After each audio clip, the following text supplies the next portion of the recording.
Everyone froze when a diver discovered a massive chain stuck on the propeller of an old ship.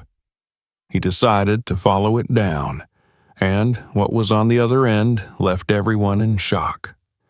Subscribe to the channel and tell us in the comments where you're watching this video from. The heat of a Louisiana afternoon hung heavy in the air, the kind of thick, wet heat that pressed down on a man's shoulders and made even the simplest breath feel weighted. Along the low-lying streets near the bayou, cicadas buzzed endlessly, their cries carrying through the swamp grass like a chorus of warnings. On the edge of one such bayou town lived Malcolm Reed, a man who knew the water as intimately as some men knew their own families. He had spent more of his adult life beneath the surface than above it, descending into darkness where most never dared to go. For Malcolm, the pressure of the deep had once been a comfort, a silence that shut out the noise of the world. He was 38, broad-shouldered and muscled from years of hard work, his skin a deep brown that gleamed when he worked under the sun. His face was weathered, carrying lines carved by salt water, sleepless nights, and too many memories from his years as a Navy diver. After leaving the service, Malcolm had tried a dozen jobs on land: mechanic, warehouse loader, even working security for a time. But the land never held him. He belonged to the water, and so he built a modest life as a commercial diver for hire, taking contracts across the Gulf Coast wherever they came.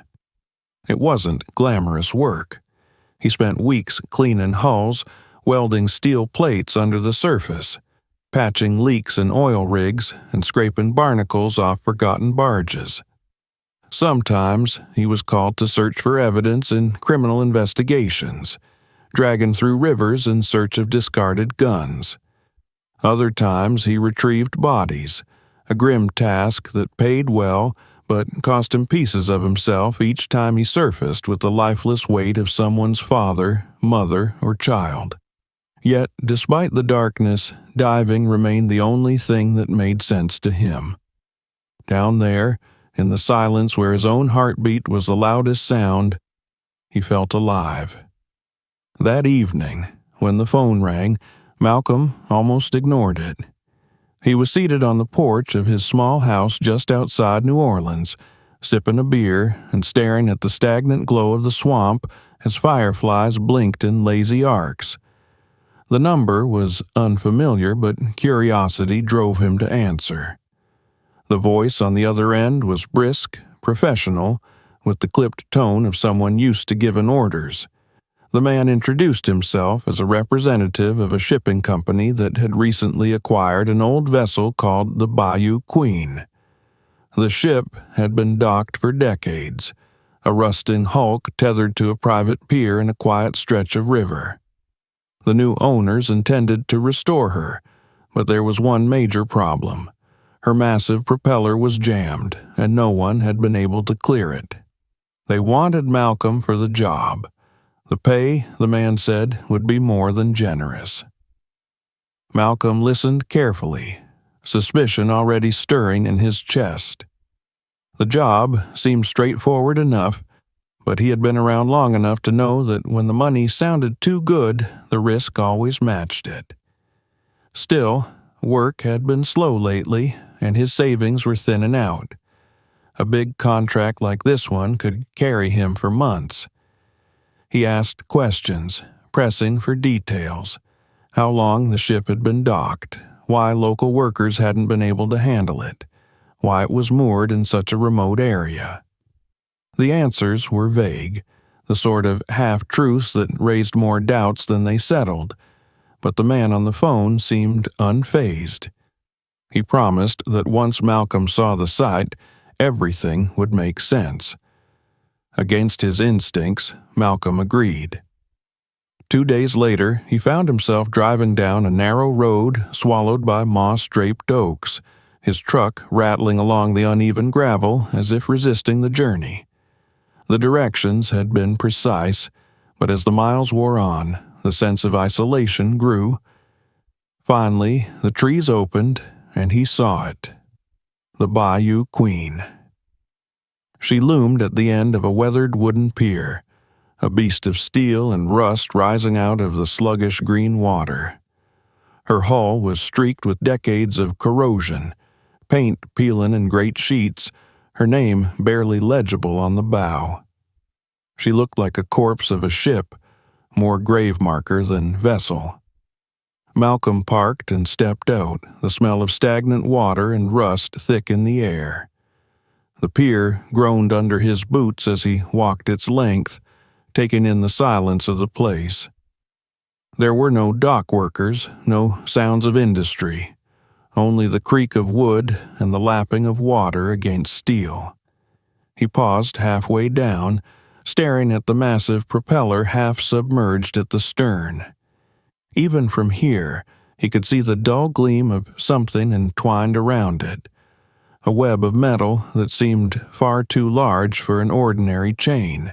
A man appeared from the shadows of the pier shack, his posture stiff, his expression unreadable. He introduced himself as the foreman overseeing the restoration.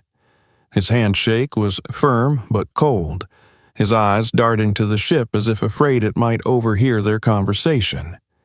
He explained the problem in clipped sentences. The propeller had been immobilized for years, wrapped in what appeared to be an old anchor chain. Workers had tried to cut it free but failed. The company needed the job done quickly and quietly. Malcolm listened, nodding, though unease prickled along his skin. He couldn't shake the sense that the man was withholding something. The foreman's gaze lingered on him a moment too long, as if weighing his ability to keep secrets. Malcolm had seen that look before in the Navy, when commanders asked men to take on missions they wouldn't return from. Still, he agreed to begin the work the following morning. That night, he slept in a small room above the pier shack, the bed frame groaning with every turn. The air was thick with humidity, and mosquitoes whined endlessly at the window screens. Through the walls he could hear the river, the slow whisper of water shifting around the hull of the Bayou Queen. It reminded him of whispers he had heard in far darker places, down in the black depths where wrecks slept and secrets rusted. He dreamed of chains dragging him into the dark, of steel hulks rising from the riverbed, and of voices he could not quite hear. When dawn came, he rose before the sun, preparing his gear with methodical precision. Each motion was automatic, born from years of ritual. Checking the valves on his tanks, testing the seals on his mask, running his hands over the blade strapped to his thigh. The routine steadied him, but the unease lingered. He stepped onto the deck of the Bayou Queen and stared at the rust-streaked propeller one last time before lowering himself into the murky water. As he descended, the world above faded, swallowed by the green gloom. Bubbles trailed upward past his faceplate, vanishing into the light above.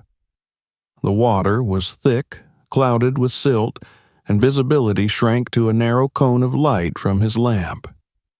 He kicked downward, the great shadow of the hull stretching above him like the belly of a sleeping beast. Then his beam found it, the chain. It was massive, the links thick as his forearm, each one crusted with rust and barnacles. They wound around the propeller like a serpent strangling its prey. Malcolm's brow furrowed behind his mask. This was no ordinary anchor chain, not the kind used by ships of this size. It was older, heavier, the kind he had only seen on warships from another era. He tugged at it, testing the weight, and felt the resistance pull downward into the depths. His lamp followed, illuminating the chain as it descended into the darkness below. He frowned. The links did not simply end in a broken coil. They vanished into the silt, trailing deeper into black water that his light could not pierce. Malcolm's pulse quickened. He had seen strange things in his life beneath the waves. Wrecks tangled in nets, lost cargoes, even entire aircraft buried in mud. But this chain was different. It was not simply caught on the propeller. It was connected to something massive. He hovered there in the water, staring into the darkness, his breath loud in his ears. For the first time in years, Malcolm felt the old tug of instinct, the whisper in the back of his mind that had saved his life more than once. "Leave it," the voice said. "Go back. Pretend you saw nothing." But he could not. He kicked back toward the surface, breaking into the humid morning air. His chest heaved as he pulled off his mask, and for a long moment he simply floated, staring at the looming hull of the Bayou Queen. The chain was not what it seemed. The job was not what it seemed. He knew that before he even reached the ladder. And as he climbed back onto the pier, dripping and silent, he realized the truth he had tried to ignore since the phone call. This was no ordinary contract. The Bayou Queen carried a secret in her shadow, and by agreeing to touch it, Malcolm Reed had already bound himself to whatever waited in the darkness below. The morning light was pale when Malcolm prepared for his second descent, and the swamp still clung to the haze of dawn. The foreman had left him alone, given only a curt nod before disappearing into the shack, leaving Malcolm to his ritual. The night's rest had been shallow and restless, dreams twisting into half-formed warnings he could not name. He woke with the certainty that the job before him was not what it seemed, yet his body moved with the precision of long habit. Each piece of gear had its place, each strap tightened in sequence, each tank valve tested twice. Diving was not simply a skill to him, it was a discipline that demanded respect. And though unease tugged at his thoughts, he found a strange comfort in that routine. The deck of the Bayou Queen creaked beneath his boots as he shouldered his gear. The massive propeller waited below the waterline, its blades frozen in place, shackled by the monstrous chain he had glimpsed the day before. He had told himself in the restless hours of the night that perhaps he had exaggerated the size of it, that maybe the shadows of the murk had made it seem larger than it was. But he knew better. Malcolm's eyes were not those of an amateur, and what he had seen had unsettled him for a reason. Now he would see it again, clearly this time with better preparation. He dropped into the water with a practiced roll, bubbles surrounding him as the world above disappeared in seconds. The river swallowed him, cloaking him in its dim green silence. The faint warmth of the Louisiana sun vanished almost instantly, replaced by the chill weight of the depths. Malcolm's breaths rasped through his regulator, steady and controlled, a metronome that anchored him against the oppressive quiet. He descended slowly, careful not to stir the silt below, letting the beam of his lamp carve a narrow tunnel of clarity through the clouded water. The hull of the Bayou Queen stretched above him like an iron ceiling, its plates groaning faintly, a sound that vibrated through the water rather than the air. He moved along its underside, the faint growth of barnacles and algae brushing against his gloved hands. The shadows were deep, and the sense of isolation pressed in. He was used to that, used to the way the world narrowed beneath the water until only the task mattered, but today the silence seemed different. It was as though the depths themselves were holding their breath. Then his lamp found it again. The chain. There was no mistaking its size now. The links were massive, each one crusted with years of rust and encrusted with the stubborn grip of barnacles. They coiled around the great propeller like the embrace of some ancient predator, squeezing the blades in an unyielding grip. The sight of it made his stomach knot. It was not the chain of a cargo vessel, not the kind of equipment one would expect to see forgotten in the muck of a river harbor. This was something older, heavier, built for war rather than commerce. The thought sank deep into him, a seed of dread that refused to be ignored. Malcolm swam closer, the light of his lamp glancing off the reddish-brown corrosion. He traced the links with his gloved hand, running his fingers over the ridges where time and salt had gnawed at the metal. They felt ancient, and yet the weight of them suggested they had not been discarded but anchored, tied to something beneath. He followed their line, pulling himself hand over hand as he moved downwards. His lamp cut through the murk, revealing link after link disappearing into the depths. The chain stretched on far longer than he had expected, vanishing into the black water like a path laid straight into the unknown. The pressure grew heavier on his chest as he descended, ears popping as he equalized, the regulator hissing softly in rhythm with his breath. He checked his depth gauge. Not far yet, but far enough that his instincts warned him to turn back. He ignored them. His curiosity had always been both his gift and his weakness. In the Navy, it had driven him to volunteer for dives no one else wanted. Now it drove him down into this place where shadows stirred at the edges of his lamp. He slowed when the light revealed the first hint of structure on the riverbed. At first it looked like a mound of rock, coated in silt and tangled with weeds. But as he drew closer, the shape became clearer. Steel plates, riveted seams, the unmistakable angles of a vessel. Malcolm froze, his pulse quickening. He knew shipwrecks when he saw them, but this one was different. It was not broken in the way most wrecks were, not scattered in pieces by storms or explosions. It rested on the riverbed like a beast in hibernation, massive and intact, with the chain tethering it to the bayou queen above like some cruel accident of fate. The realization sent a chill through him despite the insulating suit. He shone his light across the surface, illuminating patches of hull covered in rust and growth. Letters half hidden by barnacles teased him, fragments of a name he could not yet read. He did not move closer, not yet. The sight of the vessel stirred something deep in his memory, the echo of old stories told by veterans of wars long past, of ships that had vanished without trace, swallowed by seas and rivers alike. His chest tightened with the knowledge that he might be looking at one of those ghosts. Malcolm checked his air. He had time, but not much. He would need stronger lights, longer tanks, maybe even a tether if he wanted to explore further.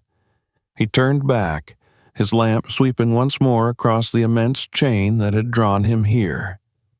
It stretched from the dead ship below to the living hulk above, binding them together in a way that felt too deliberate to be chance. He pushed the thought away, unwilling to let it settle in his mind. Some things were better left unanswered until the facts were clear. Breaking the surface again, Malcolm pulled his mask free and sucked in the heavy air of morning. He treaded water for a moment, staring at the rusted hull of the Bayou Queen towering over him. His thoughts churned as violently as the river current beneath him. He had not yet seen the whole of what lay below, but he knew enough to understand that the chain was not a mere obstruction. It was a link to a story that had been buried for decades, and one that someone had hoped would remain buried.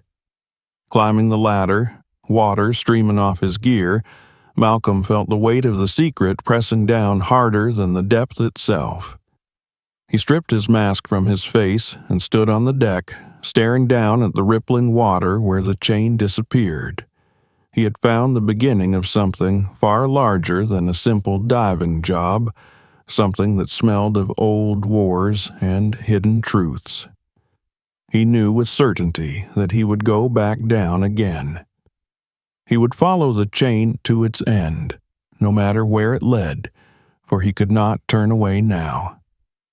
The foreman stepped from the shack as Malcolm set his gear aside. The man's eyes flicked to the diver's face, searching for something. Malcolm said nothing. He did not tell him what he had seen, not yet. Let him think the diver had found nothing more than rust and weeds. Malcolm knew better, and as the sun climbed higher into the sky, burning off the morning haze, Malcolm Reed understood that his life had already shifted course. What waited below would not let him go until he uncovered the truth. The air above the river was stifling by midday, yet Malcolm felt no relief even as he stripped off his wetsuit and sat on the creaking planks of the pier. His skin glistened with sweat and river water, and his mind churned with the weight of what he had just witnessed below. He could still see the outline of the submerged vessel in his mind, the dark shape looming from the depths, chained to the bayou queen like some drowned giant. It had not been a trick of the murky water. It was real, and the implications pressed at him with every breath. He knew enough about history, enough about ships, and the long silence that surrounded those declared missing during wartime, to recognize that what lay beneath him was no ordinary wreck. He had surfaced without telling the foreman what he had seen. The man's searching gaze had asked a dozen questions that Malcolm refused to answer. Instead, he offered vague words about the chain being heavy, about rust and tangled growth, about needing stronger lights to cut through the silt if they wanted real progress. The foreman had nodded stiffly, as though relieved that Malcolm's account was ordinary, but his eyes had not matched the ease of his words. Those eyes had darted away too quickly, too nervously, and Malcolm had recognized fear when he saw it. That night, sleep eluded him. He lay on the narrow bed in the room above the shack, the sound of water lapping against the hull echoing through the walls. Every time he closed his eyes, he saw the chain again, the heavy links vanishing into the black water. He saw the shadow of the wreck, its bulk concealed beneath silt and time, and wondered what secrets lay sealed within its steel belly. His training told him to proceed with caution, to report the discovery to someone with authority. But he had been in this world long enough to know that authority was not always trustworthy. Secrets of war were rarely given up willingly, and the men who buried them were often more dangerous than the rusting hulks themselves. By dawn, he had made his decision. He would return to the depths, better prepared this time, determined to follow the chain to its end. Curiosity gnawed at him, but it was not curiosity alone that drove him. Something deeper, something that whispered of responsibility, pushed him toward the truth. He had seen enough during his years as a Navy diver to know that some wrecks were not just monuments to the past, but warnings for the present. If what lay below was leaking into the river, if it held something dangerous, then the silence around it was not simply neglect, it was concealment. He rose with the sun, ate a meager breakfast, and began preparing his gear. He swapped out tanks for larger ones, checked the seals on a backup regulator, and added an extra lamp to his harness. He tied a safety line to the pier this time, anchoring himself to the world above in case the water tried to keep him. Every movement was deliberate, his mind steady despite the knot of dread that tightened with each step. He felt the familiar rhythm of ritual as armor, protecting him from hesitation. When he slipped once more beneath the surface, the world closed in around him like a great, dark hand. The water swallowed the light of morning, replacing it with dim green murk.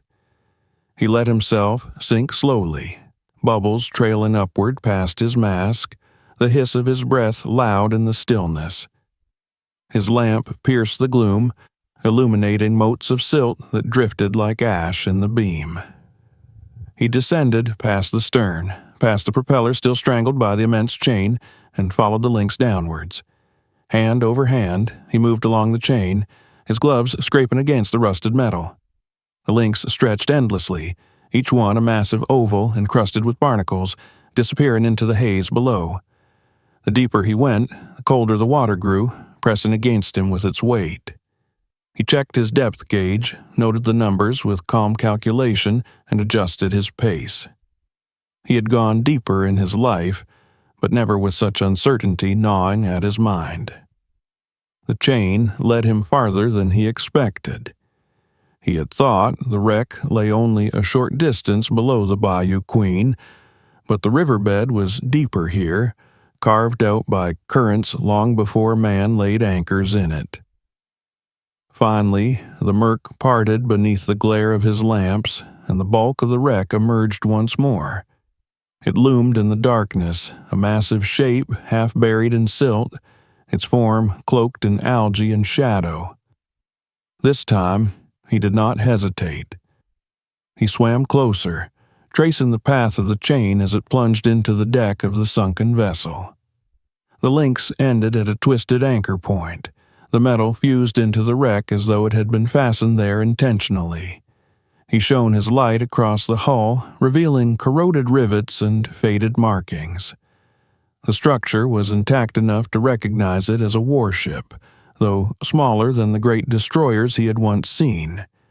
Its shape was squat and heavy, its lines designed for endurance rather than speed.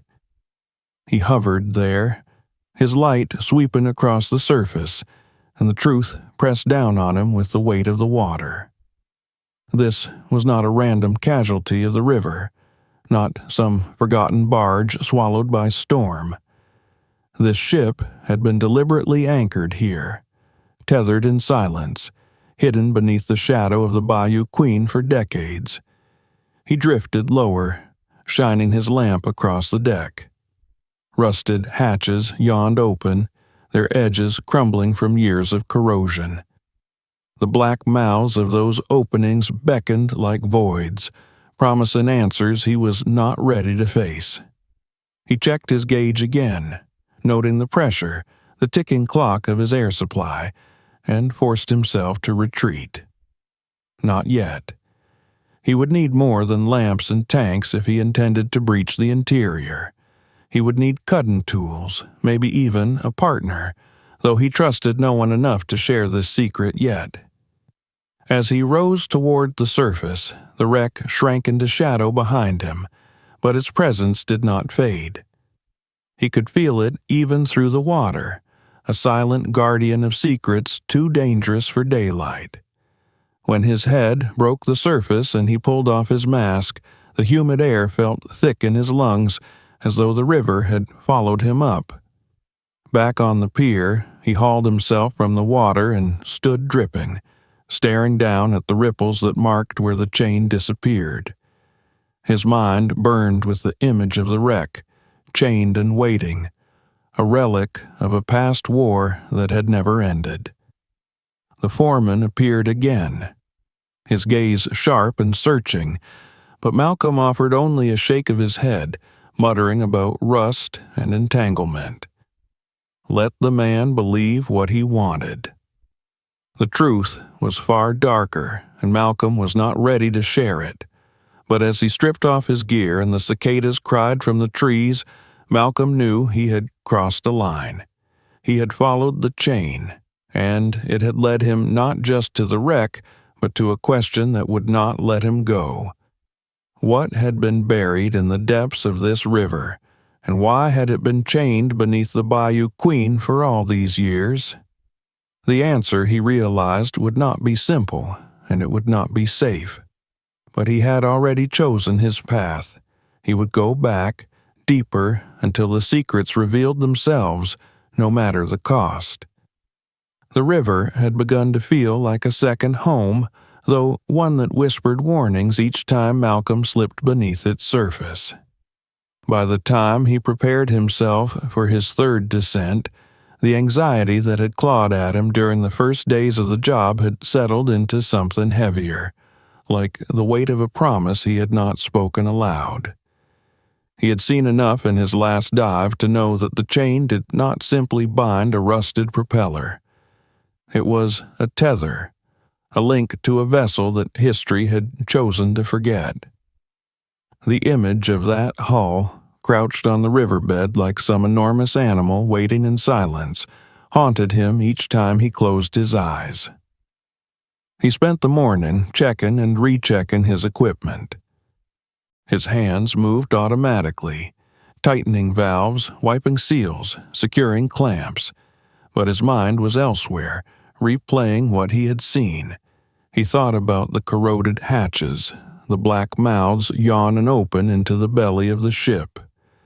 He thought about the fact that no official charts or records had mentioned a wreck here, let alone one that appeared intact. He thought about the foreman, about the way his eyes searched for lies whenever Malcolm emerged from the water. The man knew more than he admitted. Of that, Malcolm was sure. And whatever was down there was not meant to be disturbed. Still, Malcolm could not resist. The river had offered him a glimpse, and he knew there would be no peace until he had seen more. The only way forward was down, into the silence where the truth waited. He lowered himself once more into the water, feeling the chill bite through his suit as the surface closed over his head. The sound of the world above faded, replaced by the steady hiss of air through his regulator and the faint hum of pressure against his body.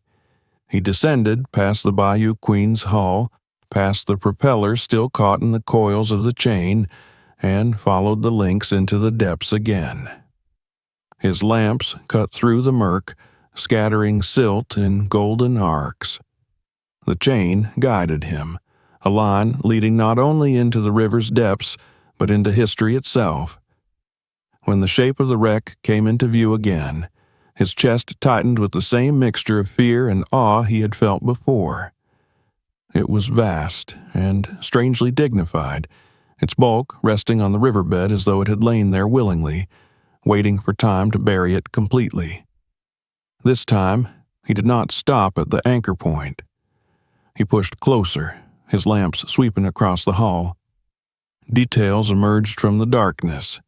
The fractured remains of gun mounts, their barrels snapped and twisted like broken limbs, the outlines of hatches sealed tight by decades of rust, the faint imprint of a name worn down to a suggestion of letters he could not yet decipher. He felt as though he were touching something sacred and yet dangerous, as if the water itself bristled with the memory of violence. He circled the wreck slowly, careful not to stir the silt too much. The riverbed clung to the ship like a shroud, hiding most of its lines, but enough was visible to confirm what his instincts already screamed. This had been no civilian vessel. It was built for endurance and for war. The angles of its structure, the weight of its steel, all pointed to a military design. Malcolm's mind flickered with old briefings from his Navy days, images of ships that had carried men and weapons into battles that the world was too eager to forget. When he reached one of the open hatches, he hesitated. His beam lit the jagged rim, the metal eaten away in places where corrosion had bitten deep. Beyond it was only blackness, a void that seemed to pulse with possibility. His instincts told him to wait, to gather more equipment, maybe even bring another diver, but his curiosity drove him forward. He eased himself into the opening, careful not to snag his gear on the edges and let his light pierce the darkness inside. The interior was a tomb. His lamp revealed narrow corridors, walls coated in algae and silt drifting like ghostly veils in the current. Objects floated in the corners, unrecognizable shapes softened by time, their edges rounded by decay. He moved slowly, aware of the silt rising behind him, aware that one wrong movement could reduce his visibility to nothing. The silence was suffocating, broken only by the rasp of his breath. In one compartment, he found rows of containers, their metal sides bloated and corroded, many collapsed under their own weight. Some had ruptured, spilling their contents across the floor. Malcolm swam closer, shining his lamp on the black stains that seeped into the silt. His stomach turned. He did not know precisely what these barrels had once carried, but every instinct screamed danger. The markings, though faded, were military, stamped with symbols he remembered from old hazard training. Even after all these decades, the liquid that leaked into the water had an unnatural sheen, spreading in thin rainbow patterns that clung to the surface before dissolving. He pulled back, his pulse quickening. If these barrels contained what he suspected, chemical agents, fuel, perhaps even worse, then the river had been poisoned for years, maybe generations. He thought of the fishermen in the bayou towns, of the stories he had heard about sick children, dying livestock, fish found floating belly up after storms. The pieces clicked together, and the dread in his chest deepened. The wreck was not just a relic, it was a source of quiet catastrophe, feeding poison into the waters that people relied upon every day. Malcolm backed out of the compartment, careful to disturb nothing further.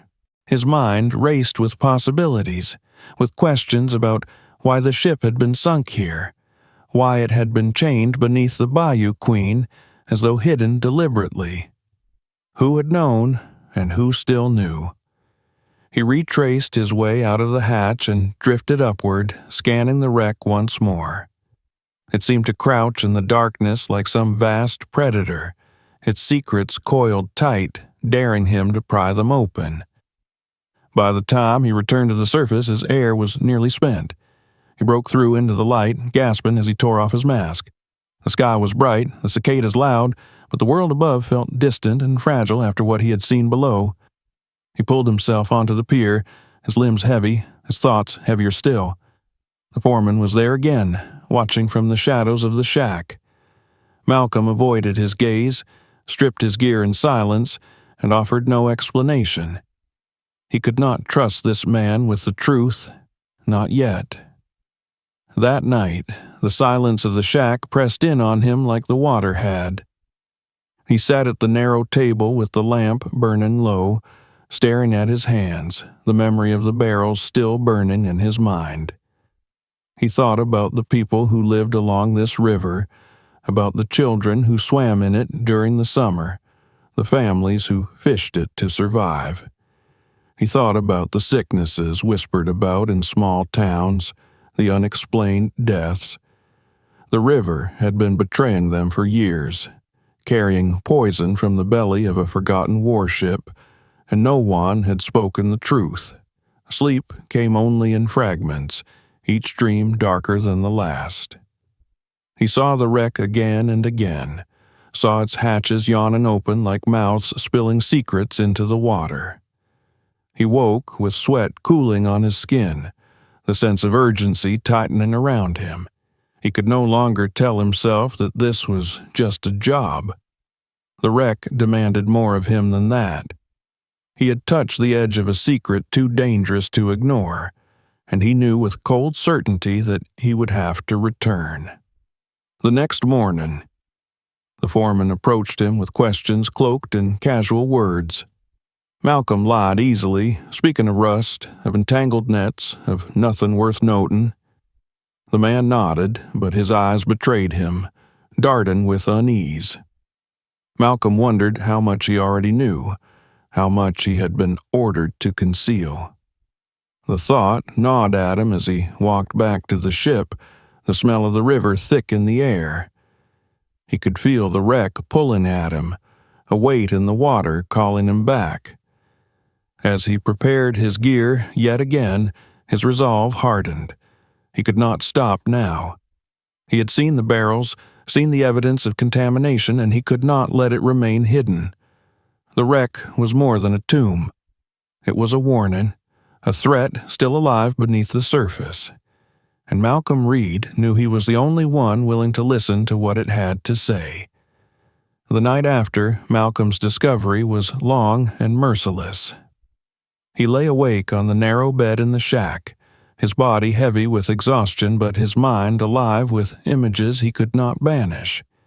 Each time he closed his eyes, he saw the rows of corroded barrels stacked within the wreck, their ruptured seams bleeding darkness into the water. He saw the oil-slick shimmer that spread in delicate, poisonous colors through the current. He saw the silhouettes of fish, floating belly up, their scales glinting faintly before they were carried away. He had known danger before, had stared it down countless times in the Navy and in the years since, but this felt different. This was not danger contained in a moment, like the snap of a cable or the collapse of a hull. This was a danger that had stretched itself across decades, poisoning quietly and steadily, seeping into the veins of the river like a venom that had no antidote. When dawn came, he could not shake the heaviness in his chest. The foreman's knock at the door was curt, as it always was, followed by a quick inquiry that revealed nothing. Malcolm answered with the same evasive phrases he had used before. Rust, chains, difficulty, progress slow. He said nothing of the truth because he understood now that to speak it would be to place himself in greater danger than the river could ever hold. The foreman did not strike him as a man who dealt in transparency. His eyes darted too quickly, his words were too careful, and his posture too controlled. Whatever was down there, this man already knew more than he admitted. Perhaps he even knew about the barrels. Perhaps he had been counting on Malcolm not noticing them at all. Malcolm walked down the pier and stood staring at the Bayou Queen. Her bulk rose from the water like a rusting monument, her flaking hull groaning with each movement of the current. She was a dying hulk, but she was also a shield, a disguise for the ship that slumbered beneath her shadow. How long had she sat here, tethered to that secret? How many storms had raged and passed while the wreck beneath bled its poison into the river? And how many families had suffered without knowing the reason? He thought of the towns he had passed on his way here, the small fishing communities with their weathered docks and their peel-in houses.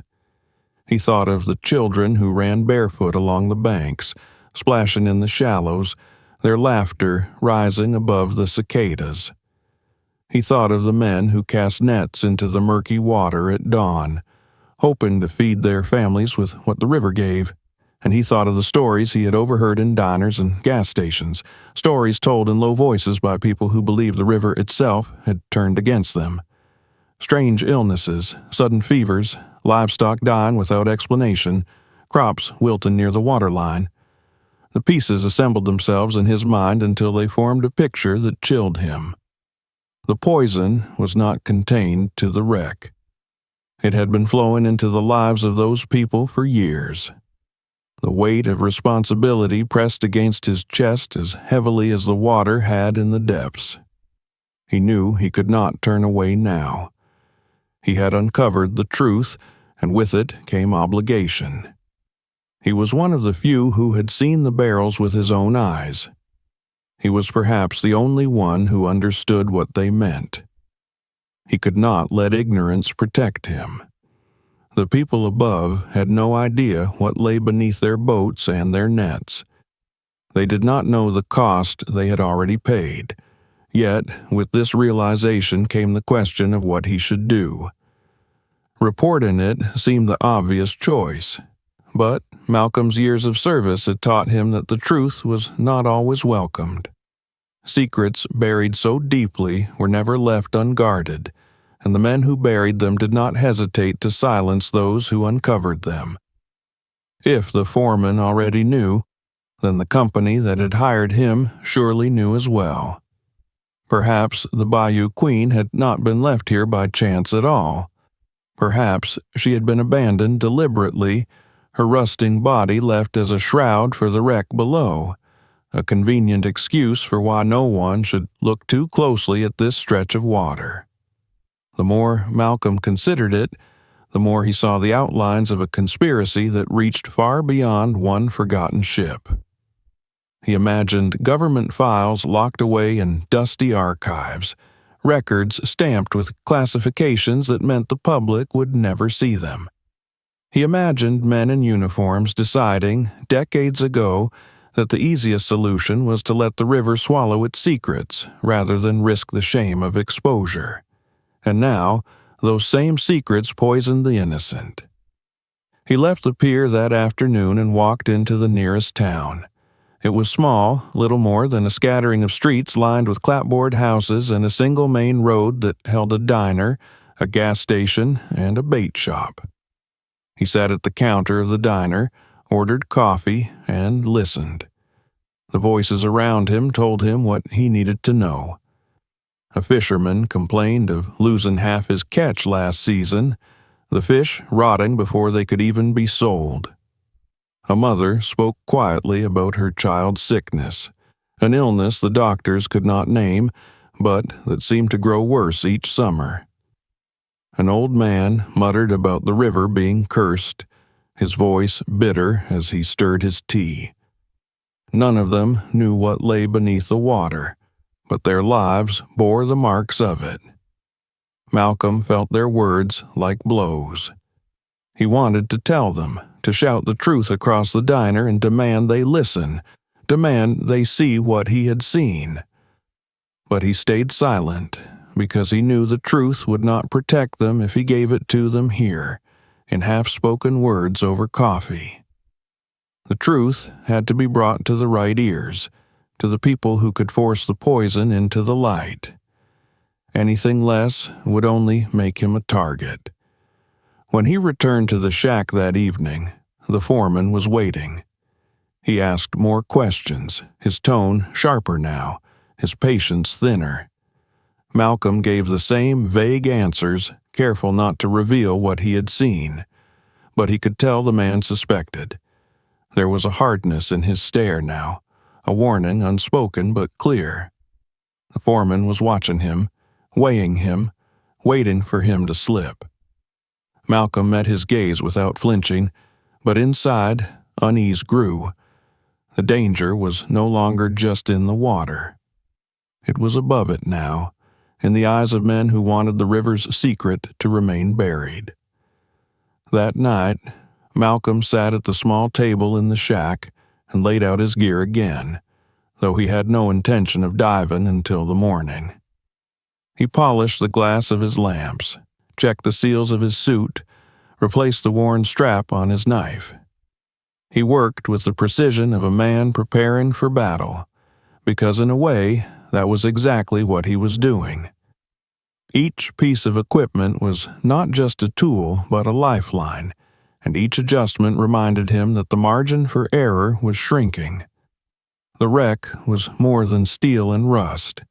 It was a weapon still armed, its barrels still bleeding poison into the world, and he was the only one who seemed willing to face it. The decision settled into him slowly, like a tide coming in. He could not remain silent. He would have to speak, though he had not yet chosen to whom, but before he did, he would return one more time to the wreck. He needed proof. He needed to see more, to understand fully what was at stake. Only then could he bear the weight of what he would reveal. The river outside whispered against the hull of the Bayou Queen, steady and indifferent, as if mocking his turmoil. Malcolm lay down at last, though he knew sleep would not come easily. His mind drifted to the families in the towns, the children playing in poisoned water, the fishermen casting their nets into death. He thought of the wreck waiting for him in the morning, its secret still sealed in the dark, and he thought of the chain, that monstrous line of rusted links binding the living to the dead, the present to the past. When his eyes finally closed, he dreamed not of water, but of fire. He saw the ship as it once had been, roaring engines and armed men, barrels loaded into its hold with careful hands. He saw orders being given, whispered and final, sending it into the river where it would vanish from history. He woke with his heart pounding, the echo of those visions clinging to him. He did not know if the dream was memory, imagination, or something in between, but he knew its meaning. The wreck was no accident. It was a crime, and its consequences were still unfolding. Malcolm rose before dawn, the resolve firm in him now. He would return to the depths. He would see more. And when he surfaced, he would no longer be silent. The truth was dangerous, but the silence was worse. For too long, the river had carried this secret in its depths, bleeding its poison into the lives above. He would not let it remain hidden, not anymore. The river was quiet at dawn, its surface broken only by the ripples of insects skimming across the water and the occasional splash of a fish leaping for a meal it did not know might be poisoned. Malcolm stood on the pier staring at the Bayou Queen, his wetsuit hanging loose at his waist, his hands resting on the rails of his tanks. He had been awake long before the first light touched the water, his decision already made. He would return to the wreck, he would gather what proof he could, and then he would decide how to use it. But as he prepared, the sound of footsteps behind him broke the stillness. The foreman was there again, his presence heavier than the humid air.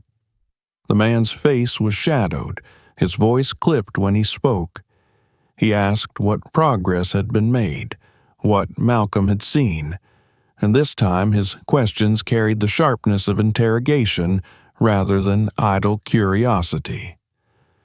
Malcolm offered the same evasions he always had, but they rang hollow in his own ears now. The foreman's gaze lingered too long, his jaw tight, his posture that of a man no longer willing to accept vague answers. When Malcolm finally turned back toward the ship, he felt the weight of those eyes on his back, and it was a weight far more dangerous than the pressure of the depths. He dove again that morning, but his movements lacked the calm focus of before. The river seemed darker, its silence less forgiving. The chain was the same, massive and unyielding, leading him once more to the wreck waiting below. He slipped inside, his lamps cutting through the murk, and his stomach clenched as he found the barrels again, their ruptured seams bleeding into the silt. He lingered long enough to document them, pulling a small waterproof camera from his harness. He snapped images of the markings, of the black slick that shimmered unnaturally in the beam of his lamp, of the rows of containers collapsing under decades of decay. He filmed the chain itself, linking the Bayou Queen to the forgotten vessel, proof that one had been used to conceal the other. It was dangerous to stay so long, but he forced himself to gather as much as he could before the needle of his gauge began to dip. When he surfaced and climbed back onto the pier, the foreman was waiting. His questions were sharper now, demanding specifics. Malcolm shrugged them away, muttered something about the propeller still being bound, the chain too heavy to cut without new equipment.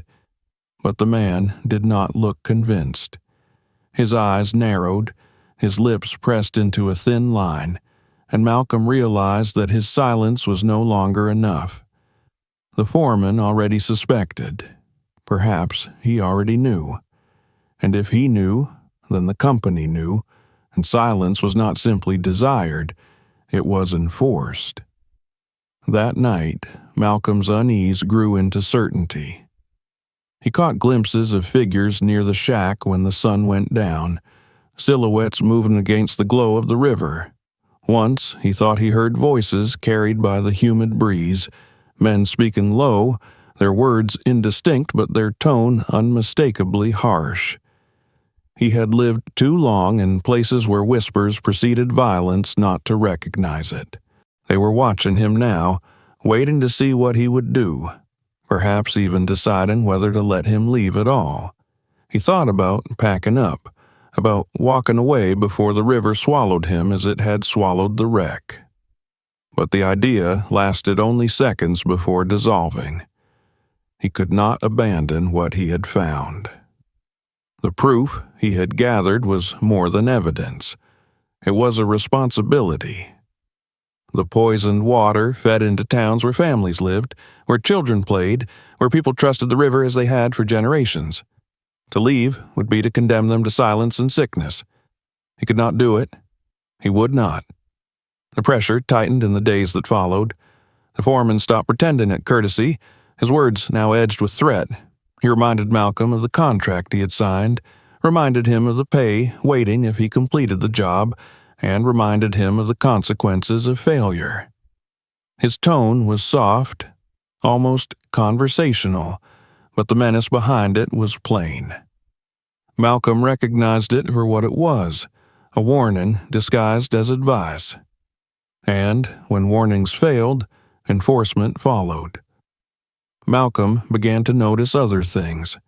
His truck, parked by the shack, bore fresh scuffs along its door as though someone had tried the lock. His dive gear was not where he had left it one morning, small adjustments made by hands that were not his own. Once, as he stood on the pier checking his harness, he caught the faint glint of sunlight on glass in the trees along the bank, as though someone were watching through binoculars. The net around him was tightening. He had uncovered a secret, and the men who had buried it were not going to let him carry it away. At night, he lay awake, listening to the sounds of the swamp, each creak and splash amplified by his restless mind. He thought of the Navy days, of missions carried out in silence, of truths buried in classified files that no one outside a small circle would ever know.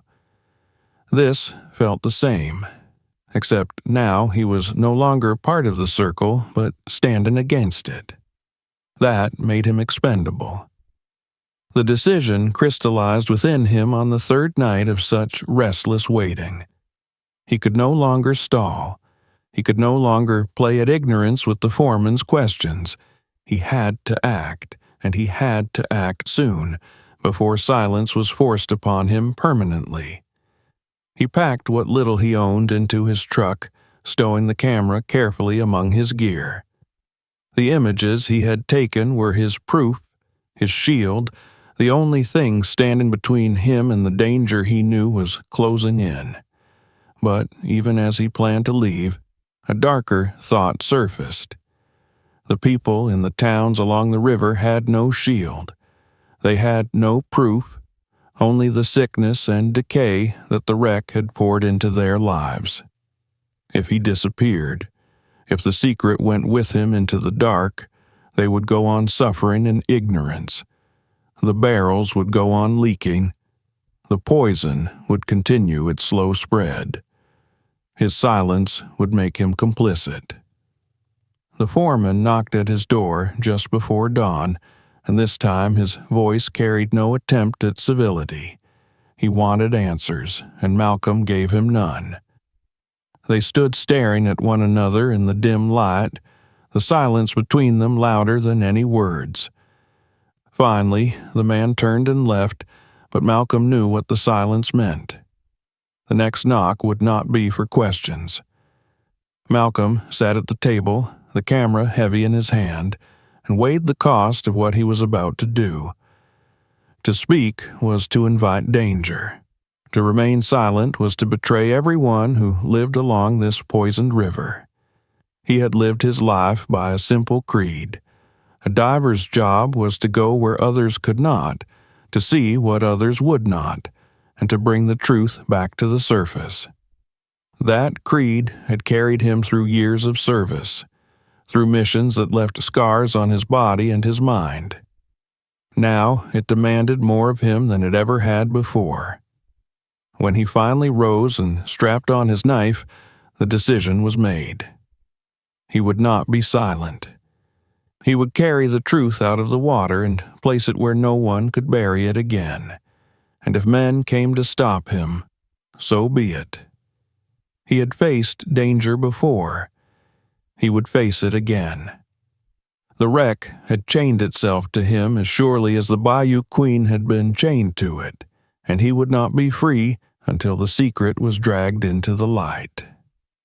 The night after the foreman's final warning was not like the others. Malcolm did not lie awake, tormented by indecision, nor did he wander the shack pacing in silence. Instead, he sat at the small table with the dim lamp burning low, his camera on the wood before him, and felt a strange calm settle over him. The storm of doubt and fear had passed. What remained now was only clarity, the steady, unwavering knowledge that he could no longer delay. The evidence was in his hands, and his silence was no longer a shield but a weapon pointed at the people who lived and suffered along the Poison River. He would not be its accomplice. He would not be complicit in their slow destruction. When dawn broke, the swamp seemed to hold its breath.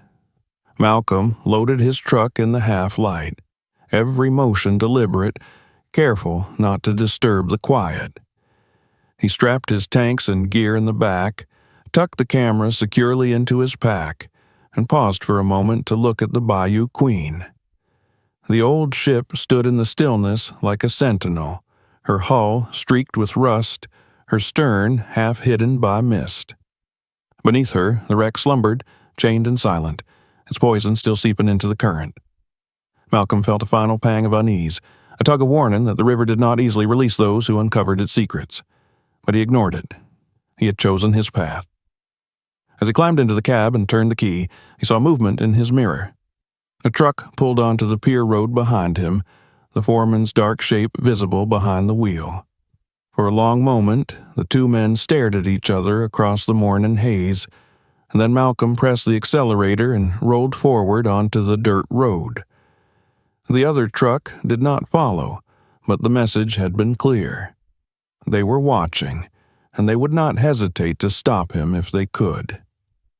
The drive into town was a blur of cypress trees and swamp grass, the cicadas crying endlessly, the river winding beside him like a living thing.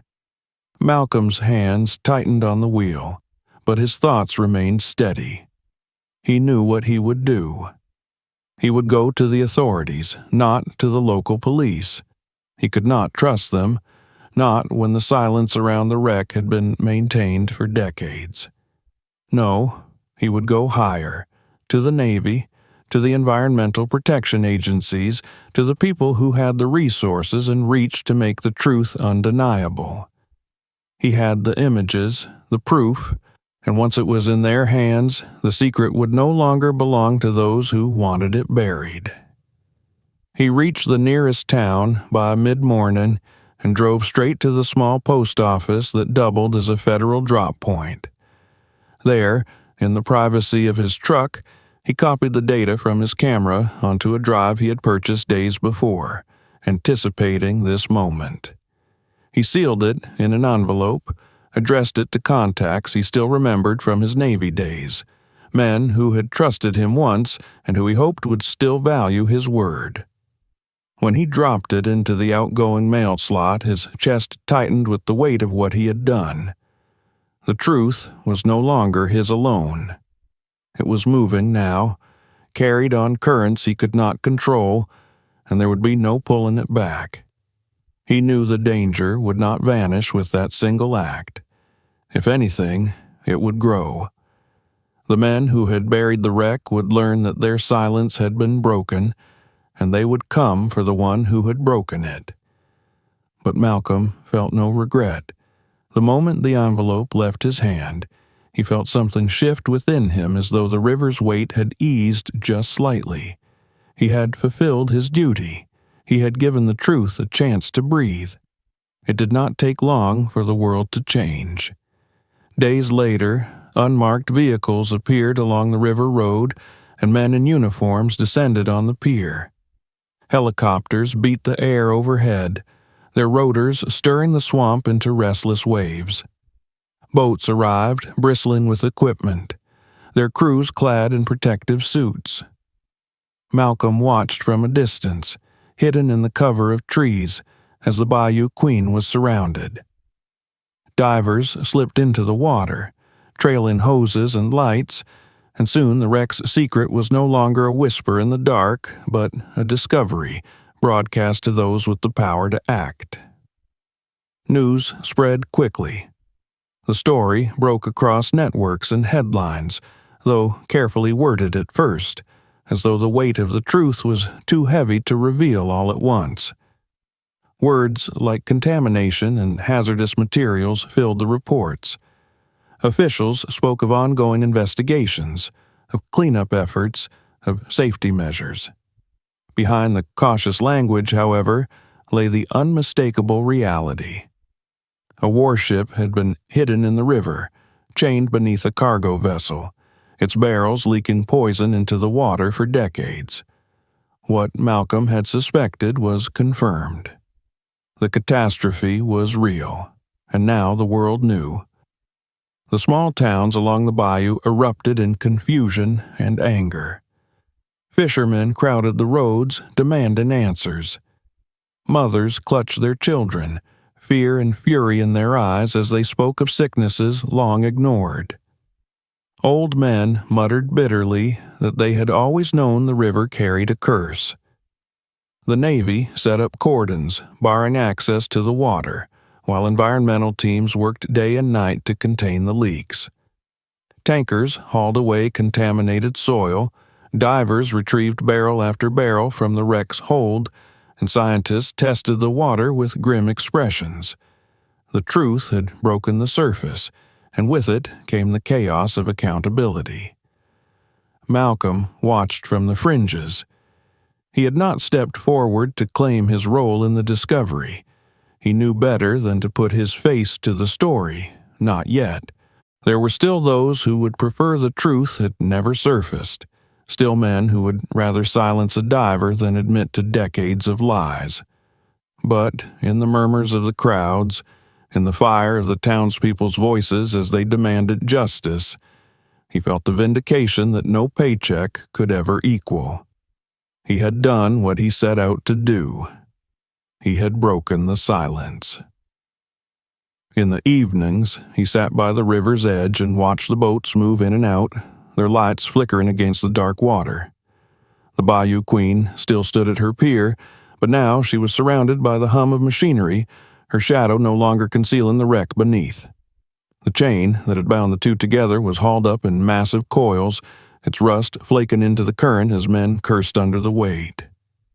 Malcolm watched it all with quiet eyes, remembering the first time he had touched that chain, the way it had seemed to pulse with secrets. Now it lay in the sun, harmless and heavy, stripped of mystery. He thought often of the people he had seen in the diner, of the mother whispering about her sick child, of the fisherman cursing his rotting catch. He wondered if they knew yet why their lives had been so difficult, if they had put the pieces together and realized that the river itself had betrayed them. He hoped that soon they would not have to wonder any more. He hoped that soon they would know, and that knowing would bring them some kind of healing. Malcolm never returned to the shack on the pier. He left the swamp behind quietly, slipping away before the authorities could notice him among the faces. His work there was done. He carried with him the weight of what he had seen, but also the knowledge that he had not turned away. He had faced the darkness at the bottom of the river and brought back its truth. He had become the voice of the people who could not dive, who could not see what lay hidden. As he drove away along the dirt road, the swamp gave way to open sky, the cicadas fading behind him. The air felt lighter, though he knew the work was far from finished. The cleanup would take years. The scars on the land and the people would take longer still. But the first step had been taken, and that mattered more than anything. He glanced once more in his mirror, half expecting to see the foreman's truck following. There was nothing. only the empty road stretching behind him and the endless horizon before him. For the first time in days, Malcolm Reed allowed himself to breathe without the weight of the river pressing down on his chest. He had been a diver all his life, a man who went where others would not. This time, he had gone deeper than ever before, not into the water, but into the silence of secrets buried in steel and rust. And when he surfaced, he had carried with him the most precious cargo of all, the truth. Don't forget to subscribe right now so you never miss our next shocking story. Check out the next video on your screen. It's even more unbelievable than this one. And share this video with your friends, because they need to see what's been hidden beneath the surface.